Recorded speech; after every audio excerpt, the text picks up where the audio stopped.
आप जानते हैं हमेशा आरक्षण के खिलाफ चाहे सुप्रीम कोर्ट हो या मनुवादी दल हो, सब लोगों ने आरक्षण को समाप्त करवाने के लिए एडी चोटी के जोर लगा दिए। और इसका सबसे बड़ा हमला इस पे कब हुआ? जब 10% EWS लागू हुआ। मुझे माफी चाहते हुए कहना है कि हमारे दलों ने भी हाथ उठा के जो हमारे पूर्व के दल थे उनका समर्थन किया, जबकि वो आरक्षण पे सबसे बड़ा हमला था। अगर उसी दिन हम लोगों ने सड़कों पे निकल के अपनी आवाज को उठाया होता तो किसी की मां ने दूध नहीं पिलाया होता कि वो दोबारा आरक्षण पे हमला करने के बारे में सोच लेता।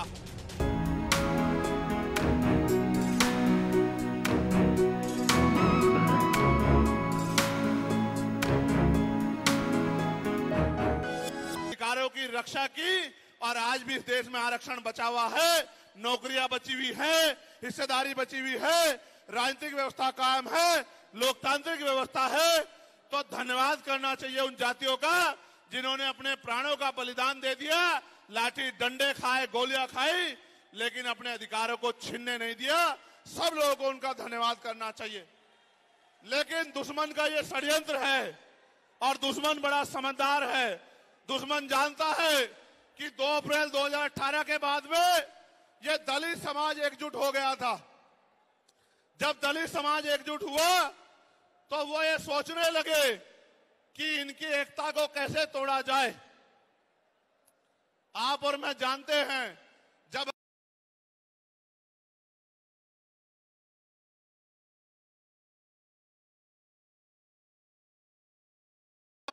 अगर आप झाड़ू की सिक्कों को इकट्ठा कर दोगे, वो सिक्के जो हैं एकजुट हो जाएंगे, उनको बांध दिया जाएगा तो वो सारा कचरा साफ कर देंगे। लेकिन अगर वो जो सिक्के होते हैं, अगर आपने उनको अलग अलग कर दिया तो वो कचरा साफ नहीं कर पाएंगे, वो खुद कचरा बन जाएंगे, उनकी कोई हैसियत नहीं बनेगी। इसलिए हमारे महापुरुषों ने बहुजन समाज में भाईचारे की बात की। और आप महसूस करो, बाबा साहब अंबेडकर ने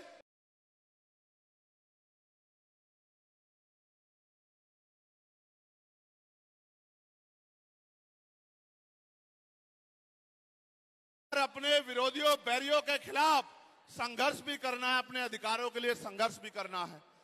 मैं जब देश के बाहर गया तो मैंने देखा कि वो लोग तरक्की कर रहे हैं, उनकी जिंदगी खुशहाल है, उनकी जिंदगी अच्छी बन रही है।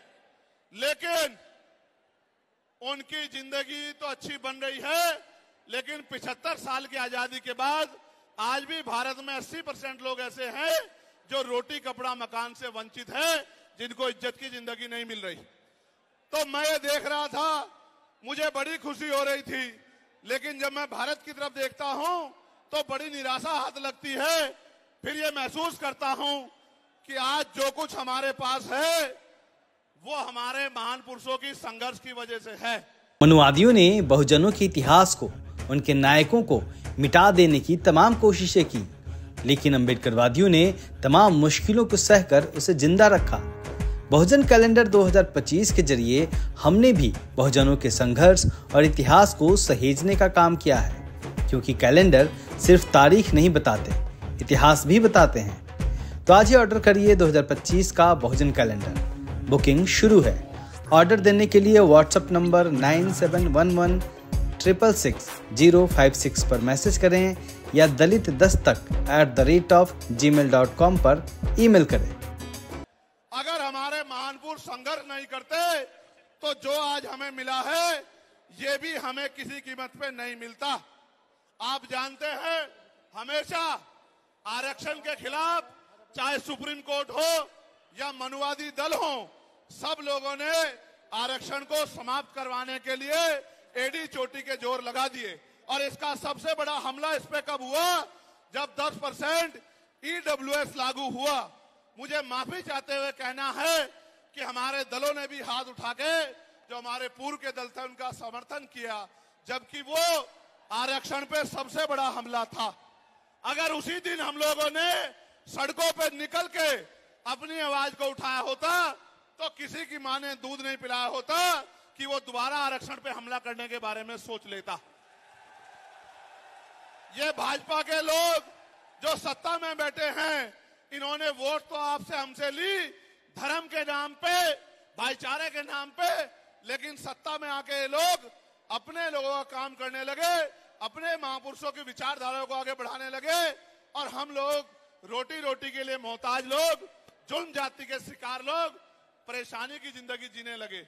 मैं चाहता हूं कि जो जिंदगी हमारे लोग ऑस्ट्रेलिया में जी रहे हैं, ऑस्ट्रिया में जी रहे हैं, इटली में जी रहे हैं, यूरोप में जी रहे हैं, पूरे अमेरिका में जी रहे हैं, कनाडा में जी रहे हैं, इंग्लैंड में जी रहे हैं, ऐसी जिंदगी की व्यवस्था भारत में भी हो। लेकिन ये तभी संभव है जब राजनीतिक शक्ति हमारे पास हो। अगर राजनीतिक शक्ति भाजपा और कांग्रेस के पास रहेगी तो हम लोग इज्जत की जिंदगी इस देश में नहीं जी सकते। इस बात को आप लोग मेरी ध्यान रखना। ये मैं नहीं कह रहा हूं, ये बाबा साहब अंबेडकर ने कहा, political power is the master की। राजनीतिक सत्ता वो चाबी है जो आपकी सारी परेशानियों का हल कर देगी। और राजनीतिक सत्ता जिनके पास है, उनके लोग हजारों हजारों करोड़ रुपए लेके भाग जाते। उनके लोग, उनके पूंजीपतियों के